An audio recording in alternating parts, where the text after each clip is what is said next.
Welcome to the Tom Woods Show, episode 394. Today we're talking about deflation. This is the economic phenomenon that terrifies everybody, but it does not terrify our guest today, Philip Bagas, who is the author of a brand new book called, provocatively enough, In Defense of Deflation. Philip is a professor of economics at Universidad Rey Juan Carlos in Madrid. He is the author also of The Tragedy of the Euro and, along with David Howden, Deep Freeze, Iceland's Economic Collapse. We'll have links to all this material over at tomwoods.com/394, the show notes page for today. We'll also be linking to a previous episode we did a long time ago on the subject of deflation. But if you look at Philip's book, it is such an unbelievably systematic and careful step-by-step treatment of the subject. I don't think there's anything like it. I don't think anything like it has been done before. So I'm very pleased to welcome Philip to the show right now. Philip, thanks for being here.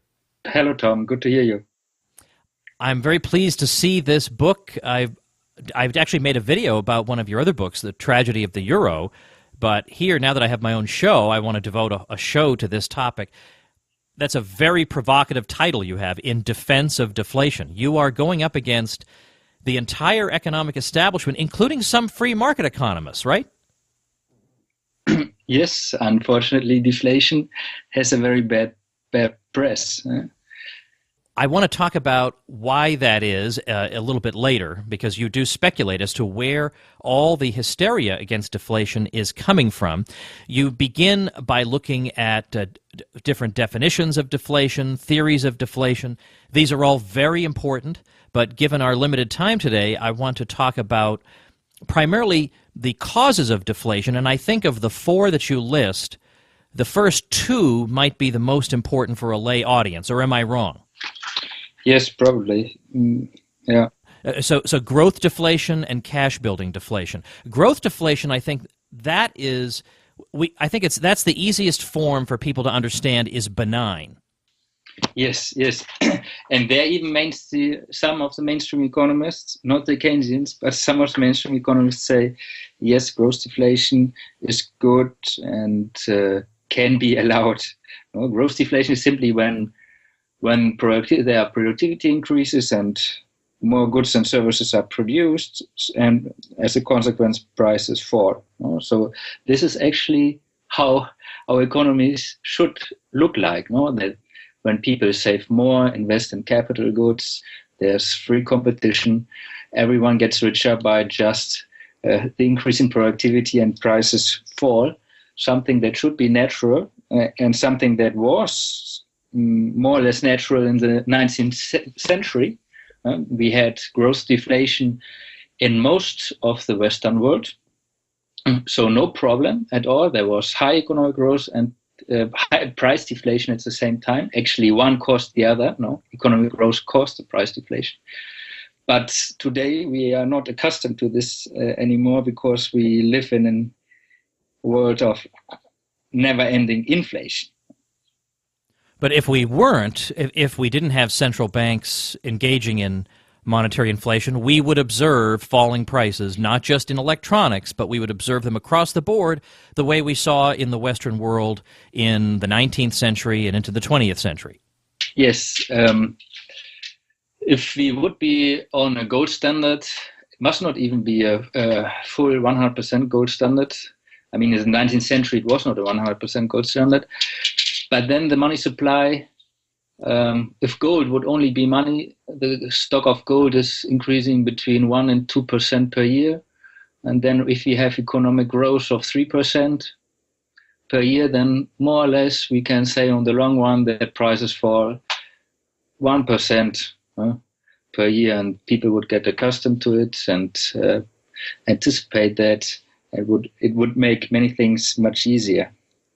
All right, let's move into maybe a more controversial area, so-called cash-building deflation. This is when the demand for money increases. And just the layman hearing the term demand for money would think, well, the demand for money must be infinite because we all want an infinite amount of money. Let me just make sure for the layman, we're talking about I mean, if I gave you $1 billion, you would not want to keep it all in dollars. You'd want to exchange it for cars and mansions and yachts and so on and so forth.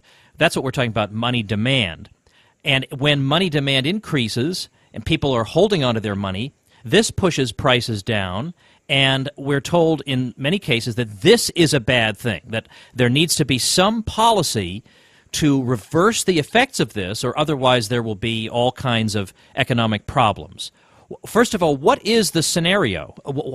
Explain to me why that is viewed as a bad thing, just that people want to hold more money. Why is that bad for the economy? Why can the economy not adjust to that according to the mainstream?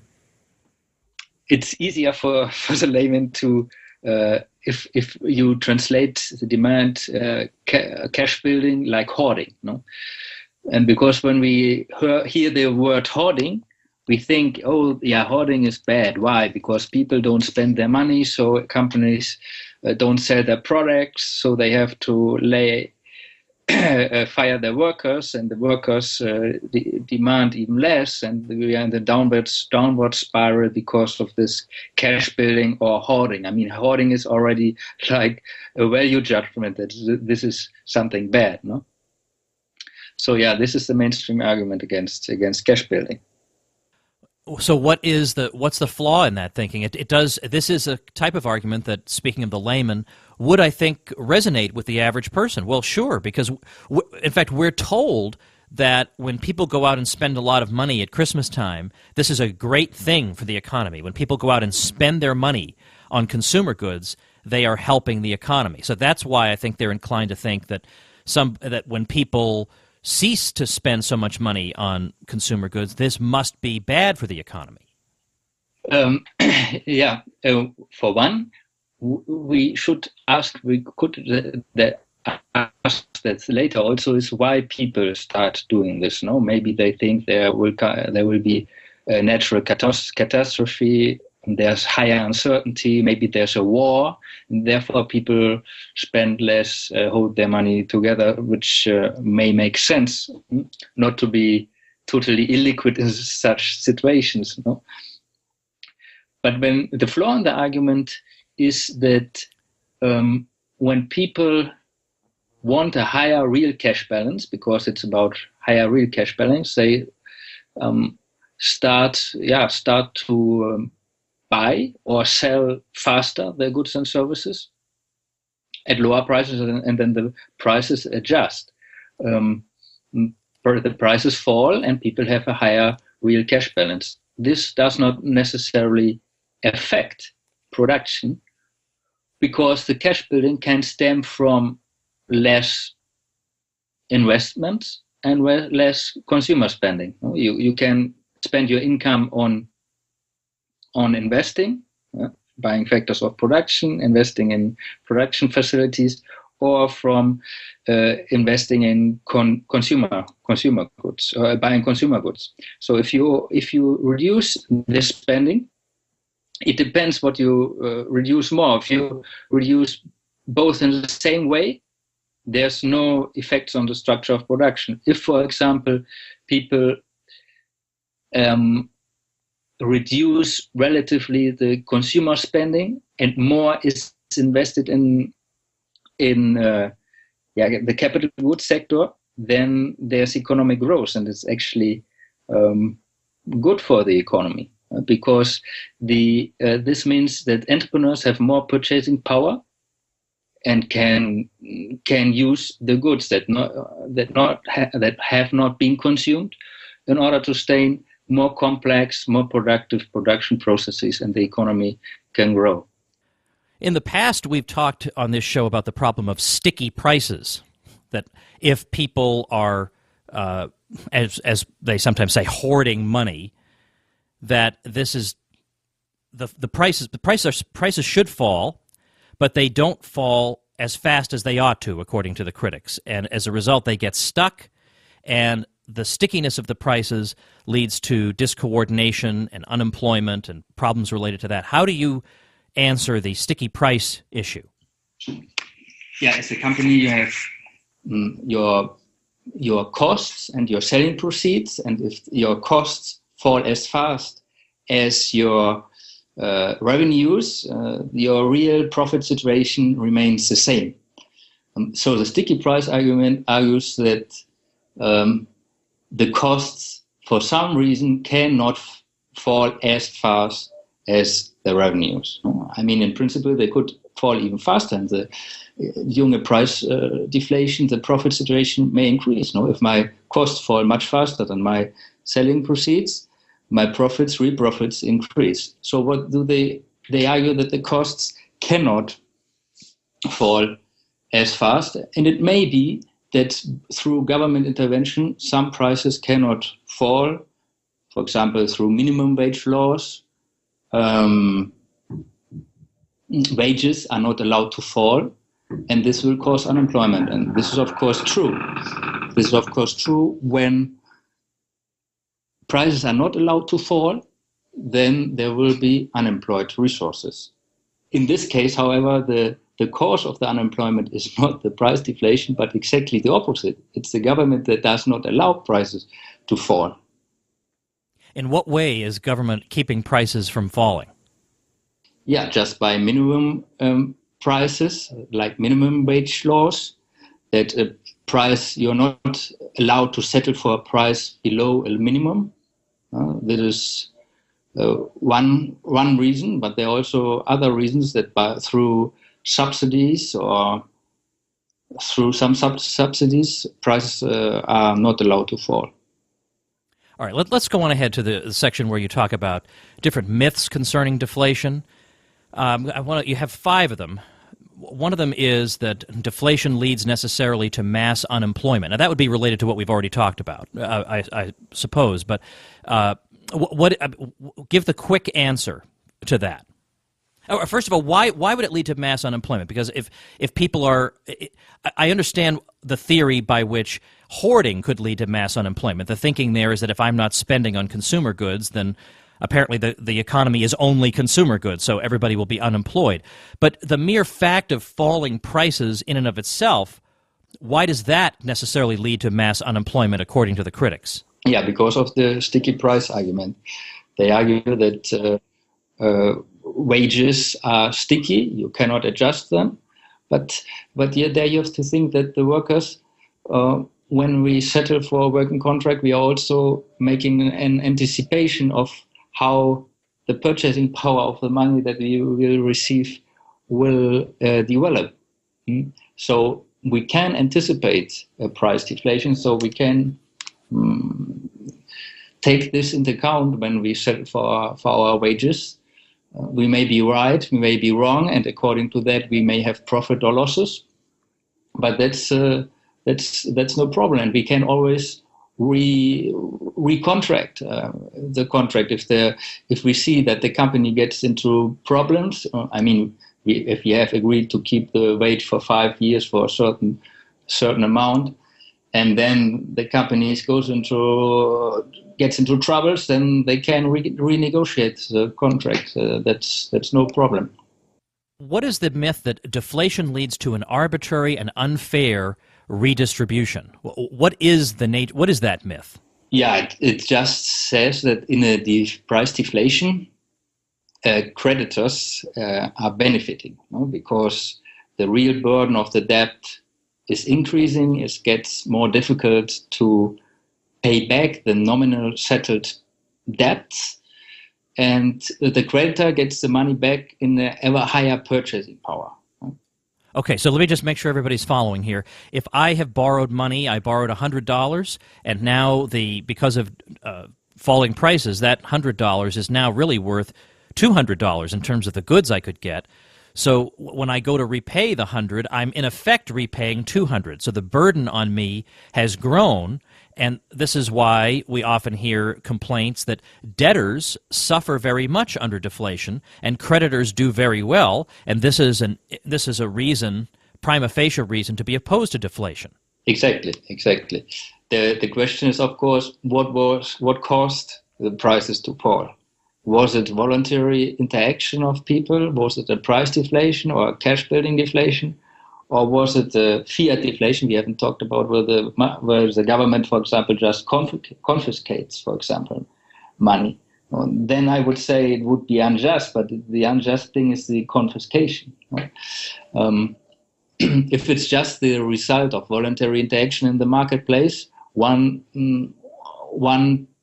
party of the contract, of the debt contract, anticipated better the evolution of future prices than the other, and it's just the outcome of free interaction.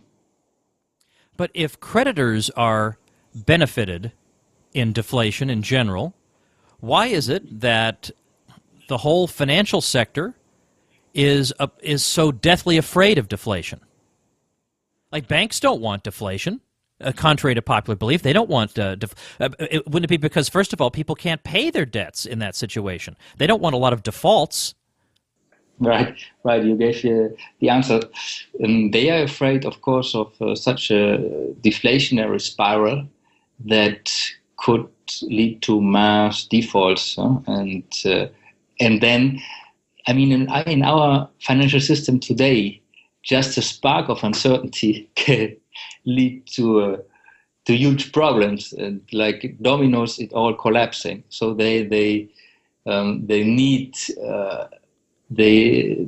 an environment where there's huge confidence in the money, in the monetary system, and deflation and defaults can end it.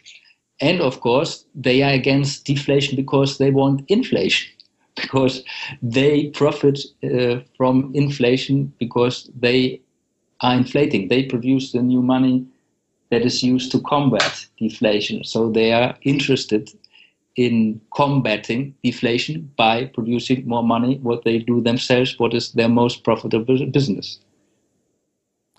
I want to skip one of your sections temporarily. One of the things you do here is you give two historical examples of deflation. I'll focus, given that we have primarily an American audience, on the American growth deflation from 1865 to 1896, because the very fact that we have these clear historical examples should at least, give people a sense that there must be something to what you're saying, because the standard account would hold that these examples can't really exist or can't occur, and yet here they are actually occurring. There are many American historians who, for a long time, until recently anyway, thought that the period from certainly the 1870s to the 1890s was a terrible one for the American economy, but you've shown that the truth is something like the opposite. Exactly. It was a period of high economic growth, causing price deflation. Of course, there were already boom and busts because there was a fractional reserve banking system, but living standards were increasing very, very fast, very consistently. And the people who were against price deflation were, of course, debtors, people who were highly indebted and had committed malinvestments.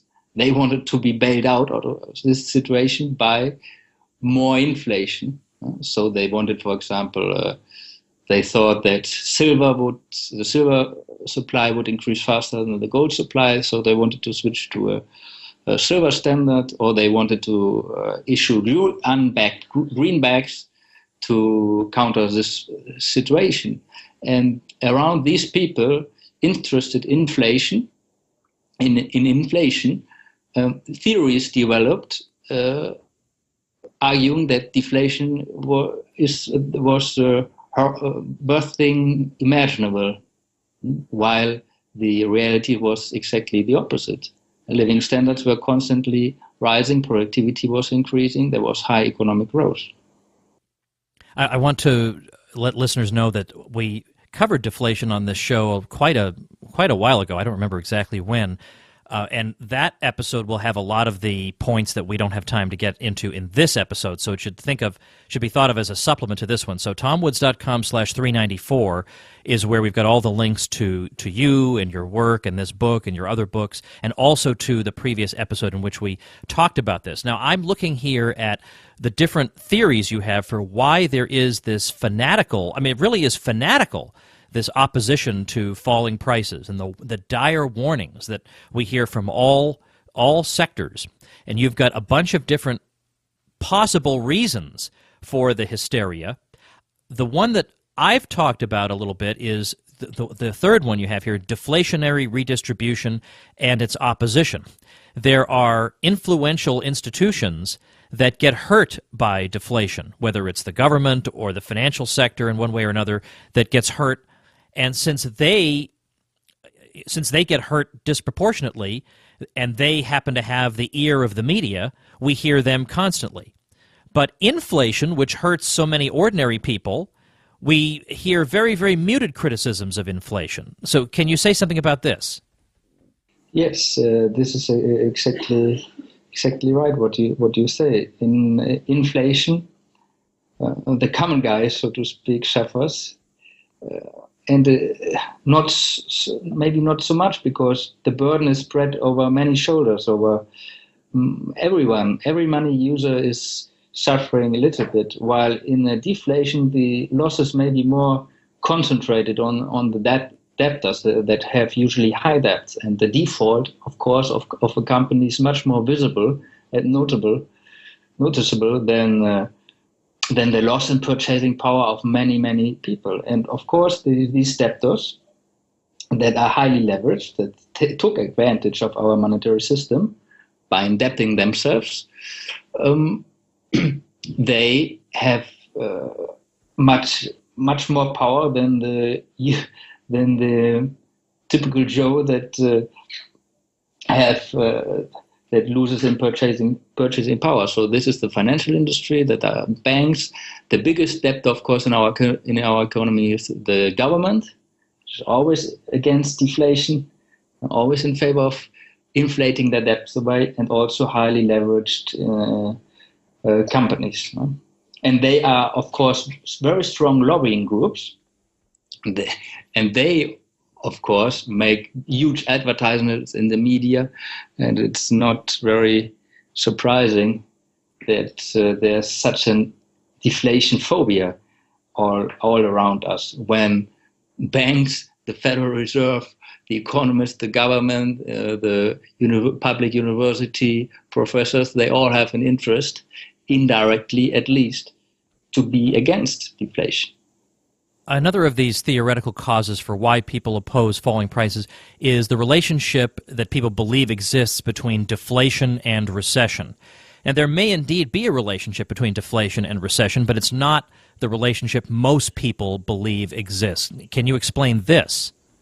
Yes, historically, many or some price deflations occurred during recessions, most noticeably the Great Depression. No? During the Great Depression, there was price deflation. But one thing is correlation, and another thing is the causation. No? The Great Depression was caused by the huge inflation, by the huge credit expansion during the 1920s.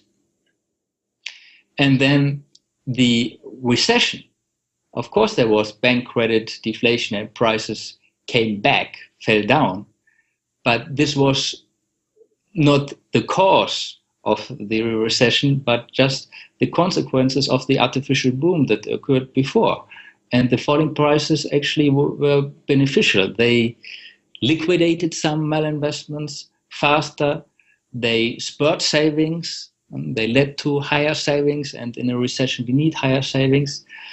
And the recession, we have to remember, is the period of getting better. No? The economy gets better. It gets healthier again. Before, there was a distortion, and then during the recession, that is the good period when everything gets sorted out again, gets aligned with consumer preferences again. So people naturally think, okay, there was the Great Depression and prices fell, so falling prices must be bad, but not. It's the other way around. Falling prices can help to accelerate the recuperation. Because of the whole problem initially began with an inflationary episode. And then what so many of the critics want to look at, they want to, instead of looking at the whole story, they want one snapshot of the economy. And in this snapshot, or a couple of snapshots, they see prices falling, but they don't look at the snapshots or the video, let's say, of the economy over the previous 3 years and what had been happening. They just look at the very end. In fact, Paul Krugman even said in the most recent financial crisis that he's sick and tired of people who are spending their time trying to figure out how we got into this mess when the real issue is how we get out of it. But how can you separate the two things? Yeah, he's a clown.